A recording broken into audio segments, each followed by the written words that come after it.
तो बड़ी खबर आपको देते हैं और बड़ी खबर यह है कि अमरावती मर्डर केस में पोस्टमार्टम रिपोर्ट से बड़ा खुलासा हुआ है। चाकू से हमले की वजह से उमेश कोल्हे की मौत हुई है। रिपोर्ट कह रही है कि चाकू लगने से उनकी ये मौत हुई है। ये इस वक्त की बड़ी खबर अमरावती मर्डर केस से जुड़ी हुई उमेश कोल्हे की 21 तारीख को हत्या कर दी गई थी और उसके बाद अब जाकर पोस्टमार्टम रिपोर्ट में यह खुलासा हुआ है कि उन पर जो हमला हुआ उसी हमले की वजह से उनकी मौत हुई। मुनीश पांडे इसी खबर पर हमारे संवाददाता ज्यादा जानकारी के साथ जुड़ गए। मुनीश, पोस्टमार्टम रिपोर्ट में और क्या क्या जानकारी है, क्या क्या बातें हैं, आप विस्तार से दर्शकों को बताएं। जी देखिए, जो जानकारी हमें मिल रही है उसके मुताबिक जो पोस्टमार्टम रिपोर्ट है उसमें साफ तौर पे कहा गया है कि उमेश कोल्हे पर जो हमला किया गया था उसमें एक स्टैबिंग की, यानी कि एक बार चाकू मारने की बात है और उसकी वजह से उनके दिमाग की नस, सांस लेने वाली नलिका,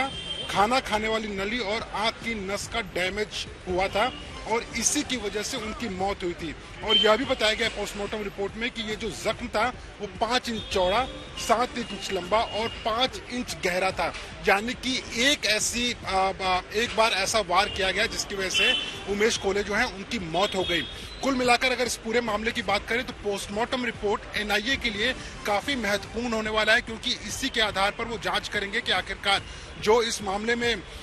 वेपन यूज हुआ था, उनकी हत्या के मामले में वेपन का इस्तेमाल जो किया गया था, हथियार का जो इस्तेमाल था, वो हथियार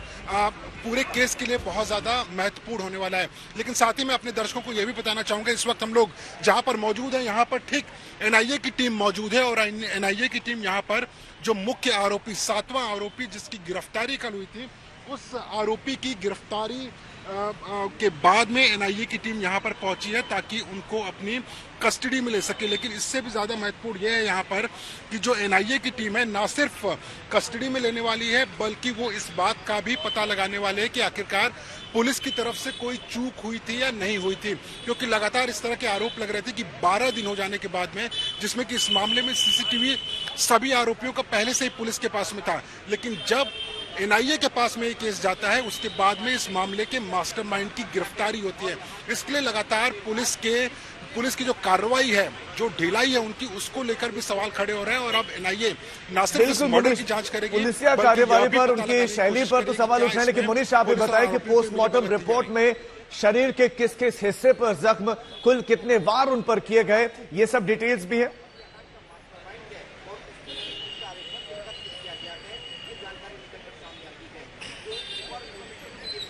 मुनीश, मेरी आवाज आपको मिल रही है? जी आ रही है, आपकी आवाज आ रही है। मुनीश, मेरा सवाल यह कि पोस्टमार्टम रिपोर्ट में क्या शरीर के दूसरे हिस्सों में भी जख्म की बात है? कुल कितने बार उन पर वार किया गया था, किसकी जानकारी है? जी देखिए, अभी मेरी पुलिस अधिकारियों से यहाँ पर बात हुई है अमरावती में और उनका ये कहना है कि जब पोस्टमार्टम किया गया था उस वक्त सबसे बड़ा उद्देश्य यह था,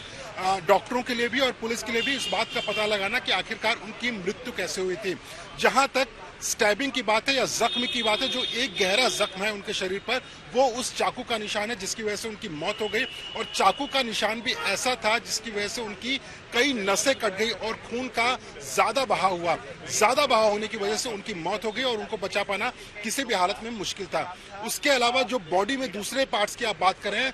पोस्टमार्टम रिपोर्ट में ऐसा कोई जिक्र नहीं है कि कहीं और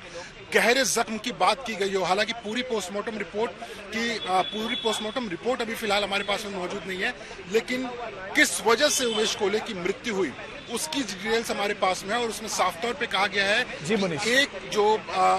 चाकू से एक वार किया गया था और वो सीधा गले के पास किया गया, जिसकी वजह से नाक की जो नली होती है, सांस लेने वाली जो नली है, उसके बाद दिमाग की जो नस है, निर्मम, बिल्कुल जो आप बता रहे हैं मुनीश, बिल्कुल निर्मम तरीके से उनका कत्ल किया गया, उनकी हत्या की गई।